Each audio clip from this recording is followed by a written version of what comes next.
Hi, everyone. We're going to continue our discussion of William James's views on religious experiences by talking about his understanding of how people come into a religious position in the first place. How is it that individuals operating, let's say, from a particular religious or even a non-religious position suddenly find themselves drawn to a religious worldview that maybe seems incompatible with their previous way of thinking about and organizing and categorizing the world.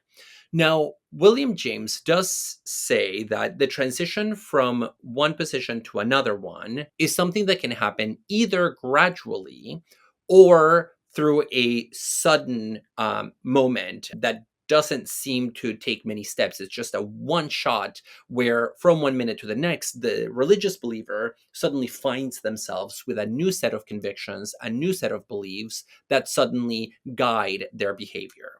And he actually associates these two ways of converting, the slow, gradual one and the sudden one, with the two Greek concepts of cure.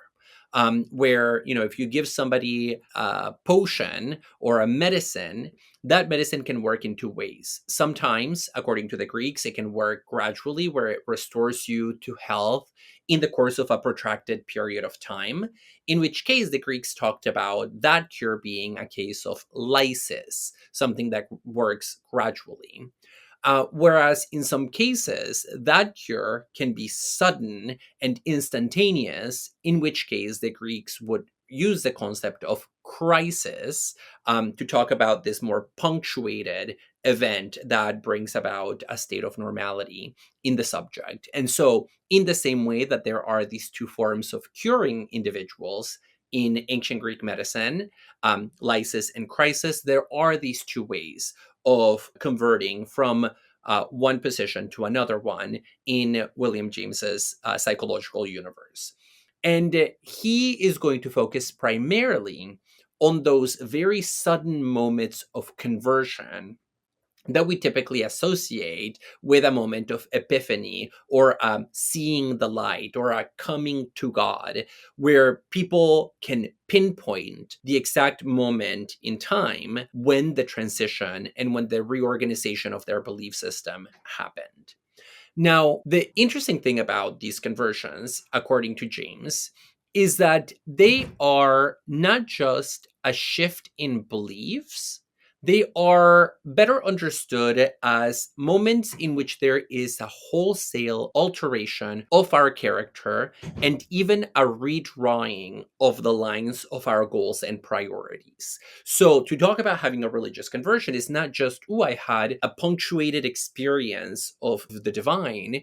It's actually that I became a different person through that experience, and I came to prioritize things in a new way that maybe I would have never predicted from the standpoint that I occupied previously. At some point, he says that every conversion is something like a shift in the habitual center of our energy. It's almost as if we live from a particular position, from a particular center, and that's how we project outwards onto the world. But when we have a religious experience, that center shifts and everything that hangs around the center shifts along with it in more or less radical ways.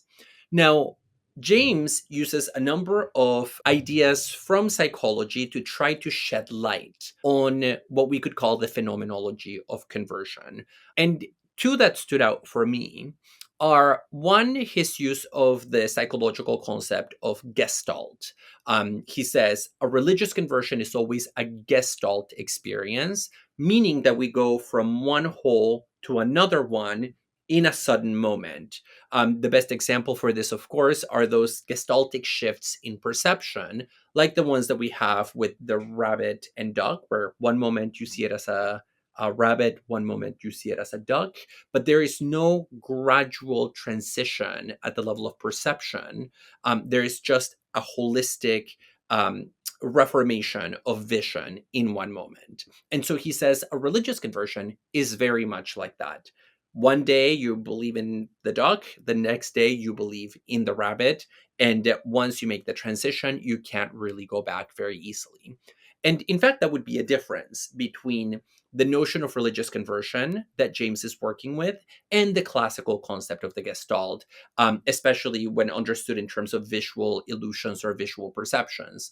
Because, of course, with the rabbit and the duck, the whole thing is that once you see both of them, you can exercise some kind of volitional control over what you see, right? Like you can see the duck and then you can focus and try to see the rabbit, and you can do it and you can switch back and forth. But with religious experiences, that's not quite the same thing.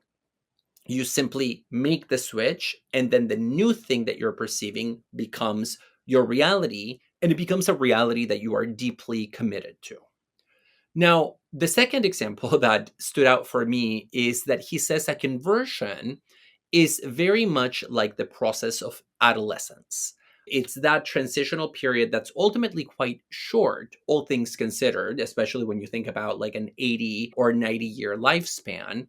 The period of adolescence from like 14 to 18 or whatever, wherever you want to draw the lines, is a period where the child abandons the world of parental authority in order to come and occupy a new world with new rules, with new possibilities, which is the world of his own adult psychology or her own adult psychology. And he does say that if we were to map a human life onto this kind of religious framework, we would see that the conversion is kind of like that adolescence. And it is lived in that same way, because when somebody transitions from one position to another religious position, they don't say, oh, well, I just see things differently. They always will say, I now see things more truthfully or in a more expanded sense. Maybe I see more. And that kind of enlargement of perspective is also something that we see with adolescence. Nobody would say that an adult post adolescence and a child pre adolescence just have two different worldviews. Most people experience the transition from childhood into adolescence and into adulthood as a kind of expansion of their worldview, expansion of their powers and their understanding. And so a similar kind of spiritual growth is at work in religious conversions. Now, James recognizes that there are two kinds of conversion. On the one hand, you have conversions by volition, where you think about a problem kind of hard enough, and then you come to the conclusion that you have to change your life in certain ways, or you have to reform your beliefs. So that's volitional conversion. On the other hand, you also have conversion by what James calls surrender. And conversion by surrender doesn't involve any volition, any sense of control on the part of the believer. Rather, it's almost as if the truth of a new worldview imposes itself on you, and you are completely powerless to combat it, to negate it, or to reject it. It just washes over you and takes you with it. And so you are passive in relation to this change that is sweeping over you.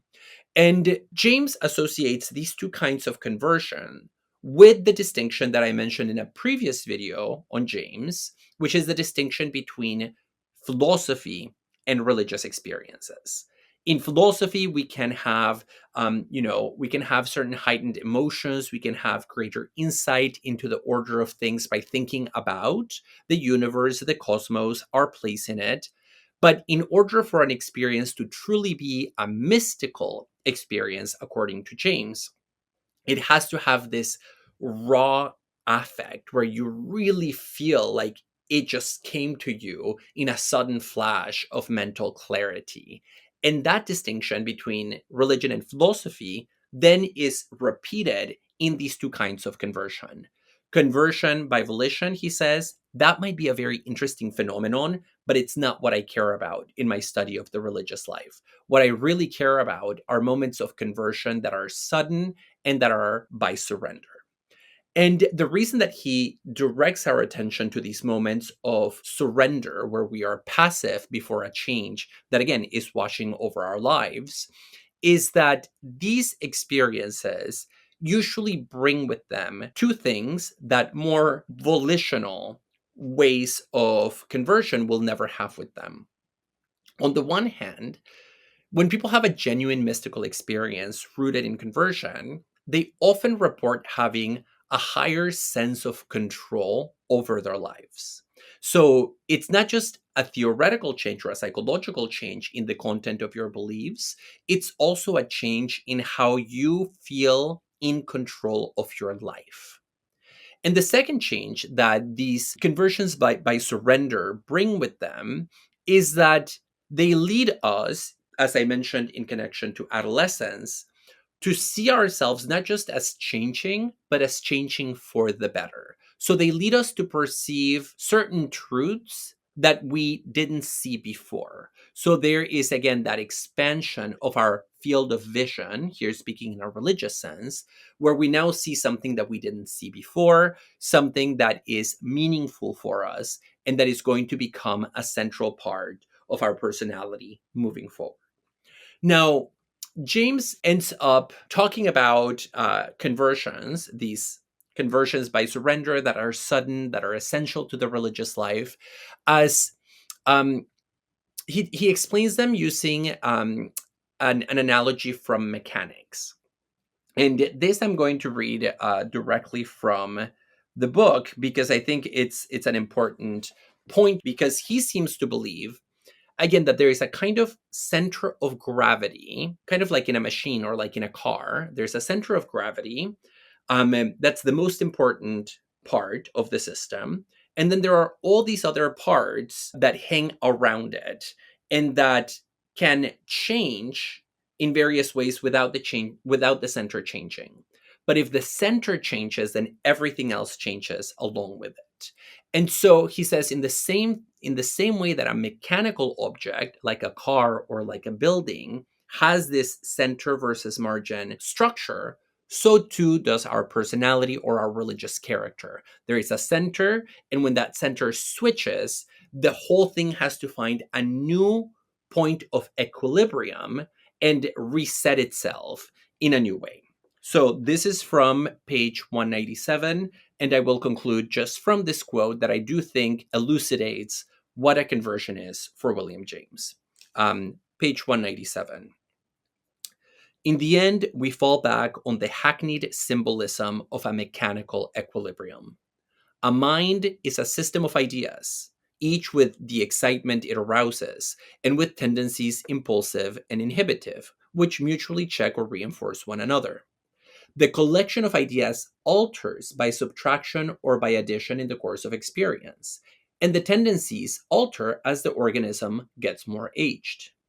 A mental system may be undermined or weakened by this interstitial alteration, just as a building is, and yet for a time keep upright by dead habit. In other words, sometimes you add and subtract particular ideas, and even if it's kind of incoherent, the whole thing still holds together just by the raw force of habit and inertia. But a new perception, a sudden emotional shock, or an occasion which lays bare the organic alteration will make the whole fabric fall together. And then the center of gravity sinks into an attitude more stable.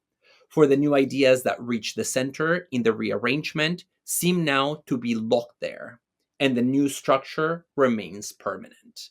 And so, this kind of emotional shock, by which he means this mystical experience of seeing the light or seeing the truth, is something that causes a change in that system of ideas that is our mind, that gives it a new center, and then everything, almost like a building organically rearranging itself, finds a new mode of being that is suddenly more secure and that allows you to move permanently forward with this new reality in place. And all of this is the work of that experience of conversion.